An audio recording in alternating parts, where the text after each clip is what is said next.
শেখ হাসিনা পালিয়ে আমাদের বিপদে ফেলে গেছেন মির্জা ফখরুল। কথাটা বেশ ইন্টারেস্টিং। শিরোনামটা আমি বললাম, সেখানে তিনি ব্যাখ্যা দিয়েছেন যে দীর্ঘদিন পরে ভোট হবে, ভোট দিয়ে আপনারা সরকার নির্বাচিত করবেন। অন্যবারের চেয়ে এবারে নির্বাচনটা অন্যরকম। আগে মার্কা ছিল ধানের শীষ আর নৌকা, এবার নৌকা নেই। নৌকার যিনি কাণ্ডারি, সাবেক প্রধানমন্ত্রী শেখ হাসিনা, তিনি নেতাকর্মীদের ফেলে পালিয়ে গেছেন ভারতে, দিল্লিতে গিয়ে বসে আছেন, আর আমাদের বিপদে ফেলে গেছেন। শেখ হাসিনা থাকলে অন্তত একটি গণতান্ত্রিক ব্যবস্থা চলতো।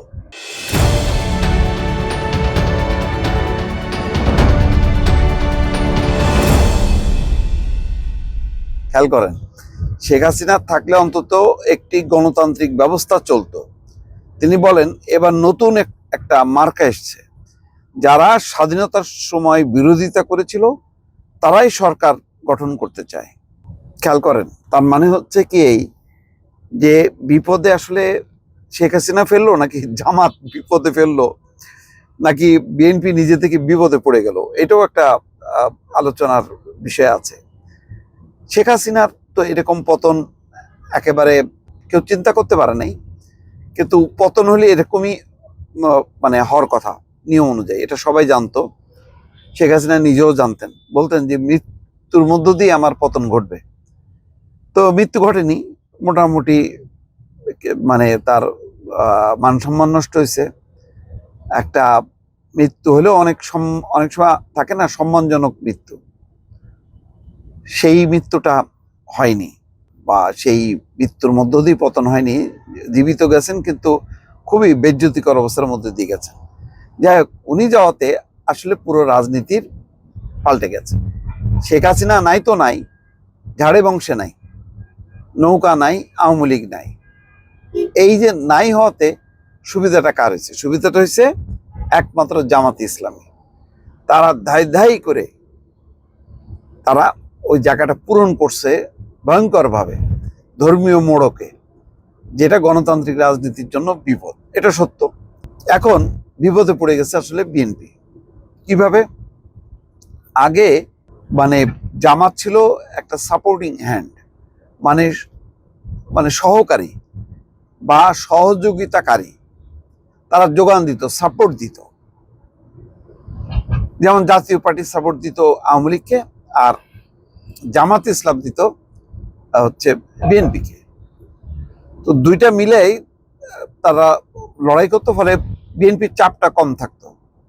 এখন বিপদটা হচ্ছে যে এখন তো আওয়ামী লীগ নাই, ফলে জামাত সামনে চলে আসছে।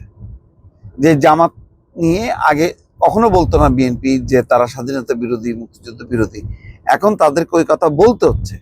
কারণ জামাতের নেগেটিভ পয়েন্টগুলো যদি জনগণের সামনে না আসে, তাহলে বিএনপি যে পজিটিভ সেটা জানবে কি করে? এমনিতেই জামাত হলো তাদেরকে চাঁদাবাজ, দুর্নীতিবাজ বলছে। সেখানে বিএনপি যদি জামাতকে স্বাধীনতা বিরোধী, মুক্তিযুদ্ধ বিরোধী শক্তি, এই কথাটা নির্বাচনের মাঠে না বলতে পারে, তাহলে কি বলবে? তো আসলে বিপদটা মানে যেটা হয়েছে বিএনপির হয়েছে। আর মানে আওয়ামী লীগে তো ভয়ঙ্কর বিপদ। আজকে যদি সত্যি তারা থাকতে পারতো, তাহলে দেখেন, তাহলে আওয়ামী লীগের সাথে বিএনপির লড়াই হতো, যেই বিগত দিনগুলোতে 2008 পর্যন্ত তাই হয়ে আসছে, সেই 91 সাল থেকে। কিন্তু এখন আওয়ামী লীগ মাঠে না থাকাতে এখন জামাত সেই জায়গাটা এসে ফনা তুলে আছে বিএনপির দিকে। ওই ফনা আঘাতে বা ফনা যে তুলে আছে, এতে বিএনপির মধ্যে যথেষ্ট পরিমাণ একটা দ্বিধাহীনতা বা নার্ভাসনেস কাজ করতেছে। সেই কারণেই বলছে যে আওয়ামী লীগ বা শেখ হাসিনা ভারতে পালিয়ে গিয়ে আমাদেরকে বিপদে ফেলছে। সত্য, বিপদটা আসলেই বিএনপির জন্য বেশ বড় বিপদ। এখন এই বিপদ কিভাবে কাটাবে, নতুন ব্যবস্থাপনা, নতুন রাজনীতিতে, এটা এখন দেখার বিষয় দর্শক।